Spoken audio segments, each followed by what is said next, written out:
Bismillahirrahmanirrahim. Assalamualaikum warahmatullahi wabarakatuh. Kembali lagi ya, kita hari ini akan membahas mengenai limit gitu ya, tapi lebih mendalam ya.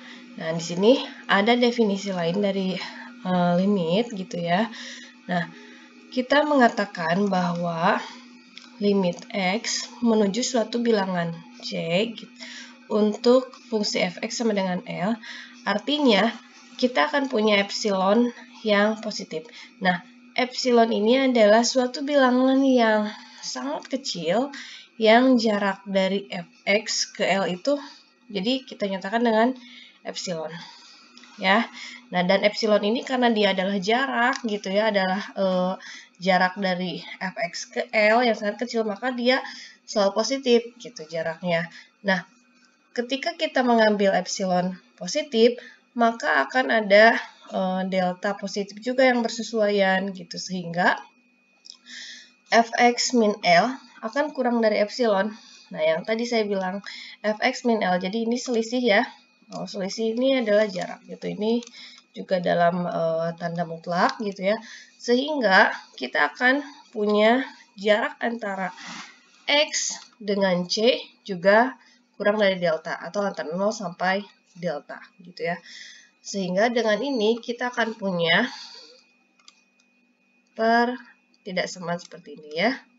Jadi jika kita punya jarak antara X min C kurang dari delta, maka akan terdapat jarak antara fx dengan L kurang dari epsilon ya. Secara grafik atau secara sumbu kita nyatakan di sumbu-sumbu Cartesius. Nah, awalnya kita yang pertama itu ngambilnya epsilon dulu ya.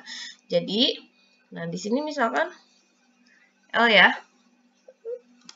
Nah, di L ini kita ngambil epsilon. Jadi epsilonnya misalkan sebesar ini.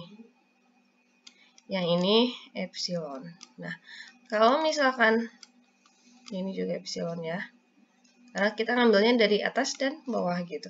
Nah, kalau misalkan epsilonnya sebesar ini, berarti kan akan ada L ditambah epsilon. Kalau misalkan yang di bawah ini, akan ada L min epsilon.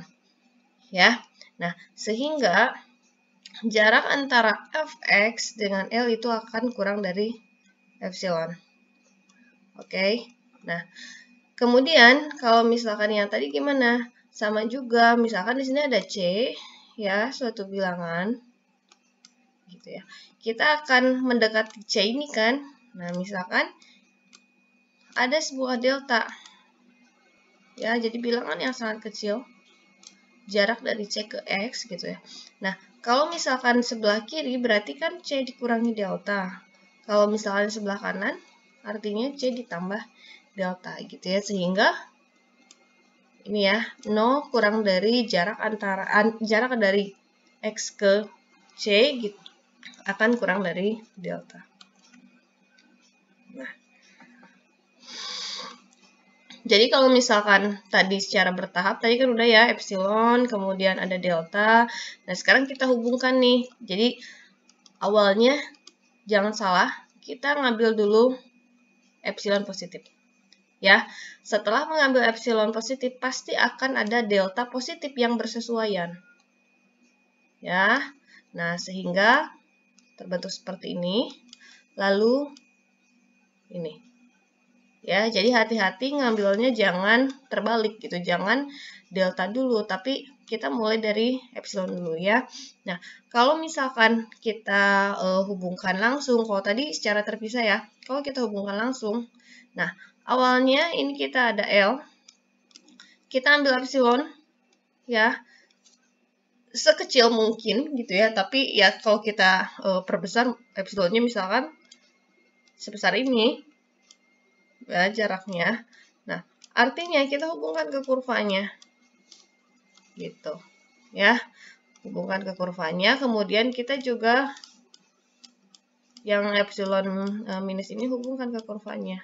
Nah, di sini akan ada di sini kan, nah di sini akan ada delta.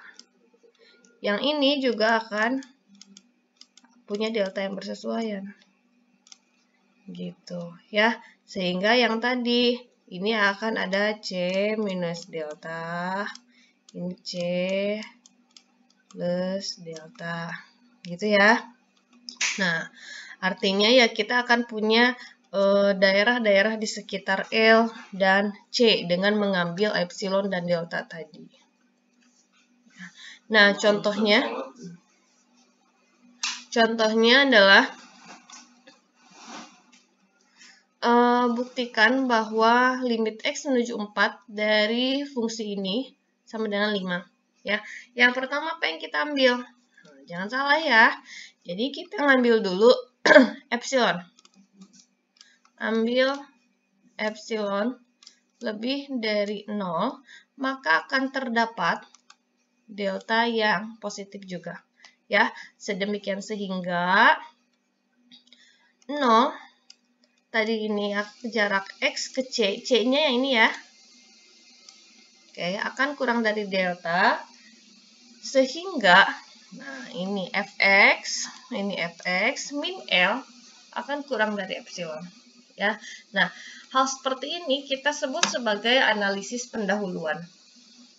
Ya, kita sebut sebagai ini ya, analisis pendahuluan. Ya. Nah, setelah itu bagaimana? Setelah itu kita akan kerja di sebelah sini. Ya. Jadi setelah kita nyatakan dalam bentuk definisi mendalam tadi, kita kerjanya di yang ini ya, di yang epsilon ini. Nah, ini tinggal kita ini aja ya, uraikan aja gitu ya. Sehingga nanti si epsilon ini bentuknya dalam delta. Ya, ini harusnya ya.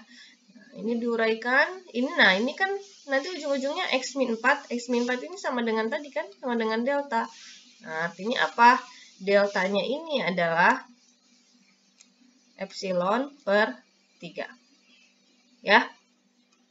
Nah, jadi di analisis pendahuluan kita tetap mencari delta, ya.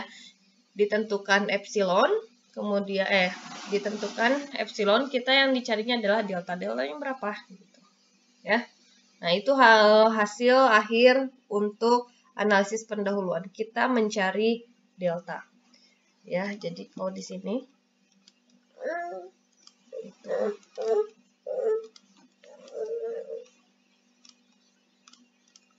mencari delta.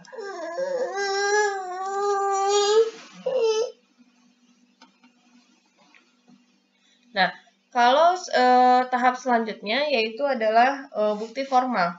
Nah, kalau di bukti formal, tadi kan epsilonnya kita udah ngambil, kemudian deltanya udah diperoleh ya, epsilon per 3. Ya udah, berarti yang tadi tinggal kita substitusikan atau kita buktikan, benar nggak sih dengan delta epsilon per 3 tadi menghasilkan epsilon gitu ya. Jadi yang tadi kita tetap bekerja di sini ya.